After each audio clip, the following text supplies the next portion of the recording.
Tidak ada karunia yang paling besar di muka bumi ini yang Allah berikan kepada hambanya selain kesempatan bertaubat kepada Allahu Akbar. Kalau hamba itu bertaubat, dia meninggal dalam kecintaan Allah.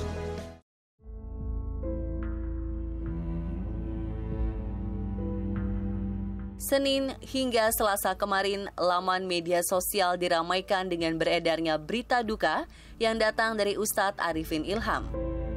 Warganet tersihnyak menerima kabar yang menyebut dai kelahiran Banjarmasin 8 Juni 1969 telah berpulang ke Rahmatullah. Sangkaan ini semakin kuat mengingat beberapa waktu belakangan Ustadz karismatik ini jarang tampil di televisi. Apalagi ia juga pernah divonis mengidap kanker kelenjar getah bening stadium akhir. Sejatinya, penyakit kanker kelenjar getah bening sudah mulai berhasil ditaklukkan. Ustadz beberapa kali memberikan tausiah dan beraktivitas serupa biasa. Ia juga sempat menyampaikan pesan melalui video yang diunggah di laman Instagram. Sakit bagi hamba Allah yang beriman adalah rahmat Allah. Allah cinta pada hamba itu. Sehingga dengan sabarnya, innama yuwaffas sabiruna ajrahum bighairi hisab.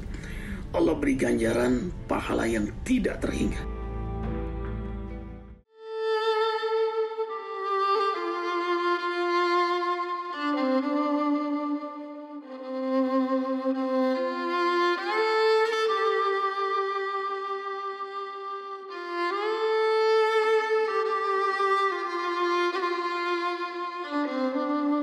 Senin sore hingga malam, kabar duka tak dapat dibendung. Seiring beredarnya foto sang ustadz yang terlihat dalam perawatan di sebuah rumah sakit, muncul informasi kalau ustadz telah meninggal dunia. Warganet geger dan sejumlah lain mencari tahu kebenarannya. Selang beberapa jam, berita itu diklarifikasi Muhammad Alvin Faiz, putra sulungnya. Melalui video Instagram, Faiz menepis rumor tersebut. Ia memastikan bahwa berita meninggalnya orang tuanya adalah bohong. Yang benar, Ustadz masuk rumah sakit untuk perawatan infeksi pada paru-parunya. Teman-teman, Abi sekarang sedang butuh istirahat ya. Jadi kami hanya berharap, minta doanya, semoga penyakitnya diangkat, kembali disembuhkan, kembali disehatkan. Jadi untuk teman-teman yang mau jenguk, dengan berarti kami menolak ya, karena kondisi Abi sekarang sekali lagi sedang butuh istirahat. Dan alhamdulillah tadi Abi juga sudah didoakan oleh Habib Rizik ya, lewat telepon. Inti minta doanya teman-teman.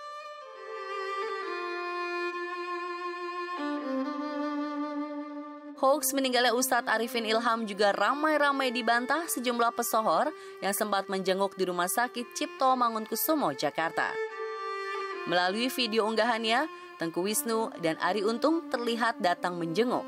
Keduanya tak menjelaskan detail penyakit dan kondisi yang diderita Ustadz, hanya meminta doa dari masyarakat untuk kesembuhan.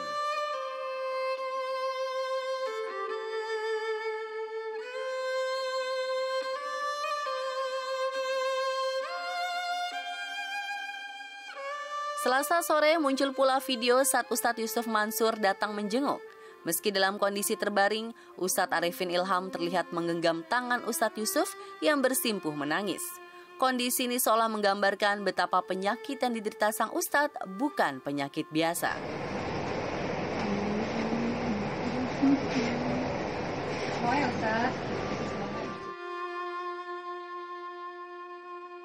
Ada sinar mata ya, masih pun juga nangis ya. Senang gitu, beliau masih hidup, panjang umur, dan senang banyak yang mendoakan, banyak yang hadir. Kondisinya beliau dalam keadaan sedang perlu perawatan. Ya. Tadi beliau tidak bicara apapun, saya cuma pegang tangan, beliau ambil tangan beliau tempelkan di sini saya. Ya, tadi juga Ustadz Zaitun mencium kening beliau. Jadi memang tidak ada kata-kata dan kalimat apapun. Ya, memang kondisinya saat ini butuh perawatan. Komunikasi udah nggak bisa komunikasi, karena memang juga mungkin ya kita nggak tahu ya ada liur atau apa di sininya, itu sangat berat beliau. Sepanjang Senin hingga Selasa kemarin, sejumlah publik figur, pejabat negara, hingga tokoh penting silih berganti membesuk Ustadz yang terkenal dengan tausiah dan zikirnya yang menyentuh kalbu. Semoga doa dan harapan dari banyak orang membantu kesehatan Ustadz kembali membaik. Lekas sembuh Ustadz, umat masih membutuhkan sosokmu. Kekhawatiran tinggi akan menurunnya kondisi kesehatan Ustadz Arifin Ilham sangat dipahami. Seperti diketahui, ahli agama berusia 49 tahun ini pernah didiagnosis mengidap penyakit kanker kelenjar getah bening. Umum diketahui, kanker getah bening adalah jenis kanker ganas yang menyerang sistem limfatik atau sistem pertahanan tubuh yang memiliki tugas membentuk pertahanan dari serangan infeksi maupun kanker. Penyakit ini biasanya diawali adanya benjolan di sekitar organ tubuh, radang tenggorokan, infeksi telinga, kulit, campak, tuberkulosis, hingga infeksi virus HIV ditengarai beberapa sebab yang membuat kanker kelenjar getah bening hidup di dalam tubuh. Penyakit ini pula yang pernah menyerang beberapa selebritis tanah air. Ada yang kuat dan berhasil melewati fase kritis, ada pula yang menyerah dan akhirnya meninggal dunia. Ria Irawan telah melewati masa kritis kehidupannya setelah divonis menderita kanker kelenjar getah bening dari tahun 2014. Penyakit ini bahkan telah memaksanya melakukan operasi pengangkatan rahim. Tak terkira perawatan yang sudah ditempuh artis terbaik Festival Film Asia Pasifik 2003. Ia juga menghabiskan waktu untuk kemoterapi dan radiasi. Rambutnya juga dipangkas pendek untuk menghadang penyebaran. Belakangan, kesehatan pemeran sejumlah film laris ini sudah mulai membaik. Ria mendedikasikan diri menjadi cancer survivor. Untuk mencapai kesembuhan, pasien tuh kalau didiagnosa biasanya menolak, namanya denial. Ini dikelingking, ini jari manis, ingat buat ikat janji. Nah itu bargaining, menawar. Nah kalau tengah tuh marah, kenapa sih kok gue harus kena sakit, kok gue harus kanker. Kalau ini jari telunjuk kita serahin aja ke yang di atas, terus ya baru deh sembuh jempol. Demikian juga dengan Aldi Taher. Di saat sedang jaya-jayanya, pemain sinetron, penyanyi, dan komedian ini datang dengan kabar mengagetkan. Tahun 2016, ia divonis menderita limfoma atau kanker kelenjar getah bening. Kanker ini memaksanya menyepi dari panggung hiburan. Sedikitnya Aldi harus menjalani kemoterapi sampai 5 kali. Selain pola hidup sehat, kekuatan melawan dan semangat untuk sembuh menjadi obat tambahan. Aldi selamat melewati fase kritis. Belakangan ia kembali aktif di pentas hiburan. Waktu didiagnosa dibilang Aldi kena kanker kelenjar getah bening, yang menitikkan air mata Georgia. Pas Aldi ngeliat istri, wah dia harus kuat nih, Aldi nggak boleh nunjukin kesedihan gitu. Justru malah akhirnya istri menjaga pola makan, terus juga ngingetin untuk sayang kamu harus semangat, istirahat, jangan terlalu capek. Terus kemarin kemo juga istri dari yang kemo pertama, kemo kedua selalu mendampingi. Nah pas di hasil labnya, ini kebetulan Aldi di sini bekas biopsi ya. Nah terus dokter bilang ini limfoma Hodgkin pas keluar hasil labnya dan harus kemo. Alhamdulillah Aldi udah menjalani kemoterapi kedua di Rumah Sakit Islam Jakarta dan insya Allah dokter bilang nanti kemo 6 kali ya. Ya jujur sih Aldi juga kaget ya, terus pasti wajar kaget, sedih. Cuman harus semangat karena untuk keluarga, untuk anak juga Aldi harus semangat. Dan Aldi yakin juga teman-teman yang sedang berjuang untuk yang melawan kanker harus semangat.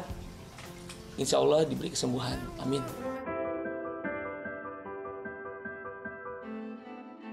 Pertama Aldi juga kan kemana habis kemo kan hampir setahun ya berobat ya.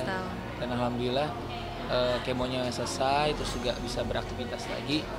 Dan bersyukur pada Allah bisa diketemukan lagi dengan bulan suci Ramadan ya. Dalam keadaan juga udah sehat. Alhamdulillah, terus bisa ngumpul sama keluarga. Ria Irawan dan Aldi Taher beruntung masih diberi kesembuhan dan kesempatan melanjutkan hidup. Kematian Olga Syahputra 27 Maret 2015 di Rumah Sakit Mount Elizabeth, Singapura adalah sepotong kisah sedih tentang perjuangan melawan kanker kelenjar getah bening. Komedian dan presenter paling masyhur ini terdeteksi terkena kanker kelenjar getah bening dari tahun 2013. Benjolan sekitar leher adalah tanda awal. Lama-kelamaan membesar dan bahkan sempat menjadi polemik antara tanda kanker atau terkena guna-guna. Faktanya, virus limfoma semakin menggerogoti tubuhnya. Belakangan diketahui pula kalau virus meningitis ikut bersarang. 2 tahun lamanya Olga bolak-balik melakukan pengobatan dari rumah sakit paling mahal di tanah air hingga Singapura sampai mencoba alternatif. Takdir hidup yang menulis lain, Olga menyerah dan akhirnya berpulang setelah 2 tahun lebih melawan dan berjuang. Seturut jatuh sakitnya, Ustadz Arifin Ilham, obrolan ihwal kanker kelenjar getah bening kembali mengemuka, menjadi momentum agar dengan cepat mengenali apa itu kelenjar getah bening atau limfoma. Getah bening itu adalah struktur yang normal di badan kita. Dari ujung kepala sampai di bawah kaki itu kita punya kelenjar getah bening. Penyebab kanker getah bening itu sendiri belum ditentukan ada satu faktor spesifik, itu tidak. Jadi selalu penyebabnya multifaktorial. Ada yang penelitian mengatakan berhubungan dengan infeksi virus tertentu. Misalkan EBV, Epstein-Barr virus. Apakah ada penyebab dari paparan karsinogenik? Juga bisa, paparan radiasi juga bisa. Penyebabnya multifaktor. Lalu apa saja menjadi tanda awal dari kemungkinan seseorang diserang limfoma dan apakah bisa disembuhkan? Berat badan turun. Tentu berat badan turun yang tidak disebabkan oleh karena diet ya, tidak dikehendaki. Kemudian ada keringat, terutama di malam hari yang banyak benjolan.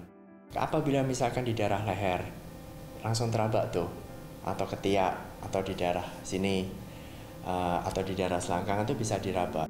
Sebagian besar limfoma adalah sel B, di mana dia sangat sensitif dengan kemo.